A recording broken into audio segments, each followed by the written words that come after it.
আসসালামু আলাইকুম।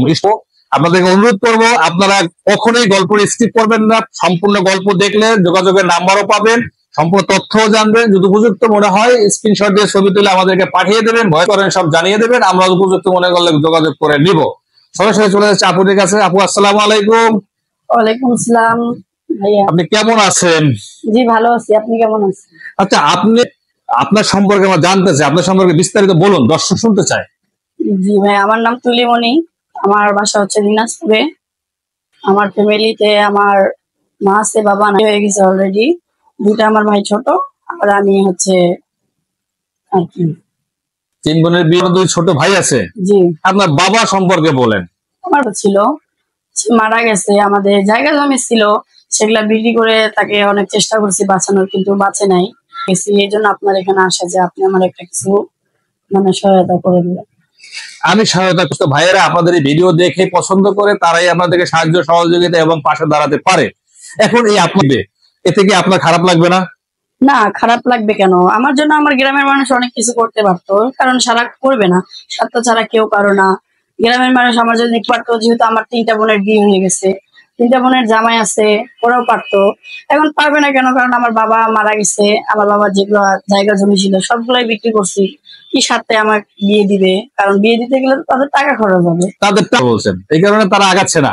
না আগাচ্ছে। তারা হয়তো যখন আমার বাবার সম্পত্তি ছিল, সম্পত্তির লোভে বন্ধুকে বিয়ে করছে, জি জি শুরু হয়েছে। জি। আপনার ইচ্ছাটা বলুন, আপনি কেমন মানুষের সাথে ঘর বাঁধতে চান, বা কেমন মানুষ আপনার পছন্দ, কেমন মানুষ হলে আপনি তার সাথে সংসার করবেন? কেমন মানুষ আমার ভাগ্যে যা আছে, তার ছেলেকে বিয়ে করবো, ইয়াং ছেলেকে বিয়ে করবো। সে অনেক বড় লোক, টাকা পয়সা আছে। কারণ আমার ক্ষেত্রে হবে না, কারণ আমার কিছুই না। একটা ছেলে, ভালো ছেলেকে বিয়ে করতে হলে আমার যে কোনো আগে আমার বিয়ে করতে গেলে আমি তাকে টাকা দিতে হবে। আমার সে টাকাটা আমি কোথায় পাবো? এই জন্য আমার যেরকমই হোক, সে যেন আমাকে ভালোবাসে হবে। তার বাচ্চা থাকলেও হবে, কিন্তু তার ওয়াইফ থাকলে হবে না। সতীনের সংসার করা যাবে না? না, সতীনের সংসার। কারণ পুরুষের তো 4টা বিয়ে করার ধর্মীয় স্বাধীনতা আছে।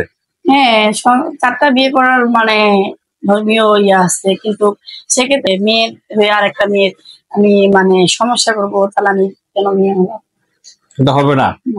সে তারা ভিডিও দেখে যদি কোনো ভাই বলে যে বোনটিকে আমার ভালো লাগছে, তাকে আমার পছন্দ হয়েছে, আমি ভিডিও কলের মাধ্যমে কাবিন রেজিস্ট্রি বা কলমা করে রাখতে চাই, সেক্ষেত্রে কি রাজি থাকবেন?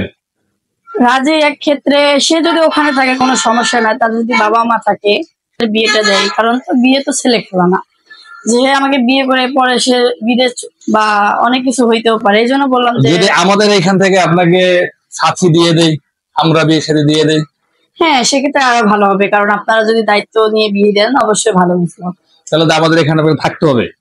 হ্যাঁ থাকবো এখানে, যখন আমার বিয়ে যদি না হয় ততদিন আমি এখানেই থাকবো। কারণ যে কোনো একটা কিছু করে আমি কোনো অবস্থাতেই না, যাবে না, যত দেরি হোক। দর্শক শুনছেন, কিন্তু ও কিন্তু বিয়ে না করে বাড়ি যাবে না। এখন কারা কারা এই প্রস্তাবে রাজি আছেন, হাতে করা নাম্বারটা বলে দেন। আমার তো ফোন নাই। এই যে এতগুলা ফোন, এগুলা কার? এগুলো তো আপনার। এগুলো আমার না। ফোন ছাড়া থাকে?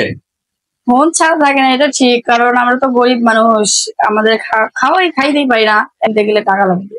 যাই হোক দর্শক, আমরা স্টুডিওর যে নাম্বারটি পিছনে দেখতে পাচ্ছেন, এই বোনটির মাথার উপরে, এই নাম্বারে ইমো এবং হোয়াটসঅ্যাপ আছে। যদি বোনটিকে ভালো লাগে, ভিডিও থেকে স্ক্রিনশট দিয়ে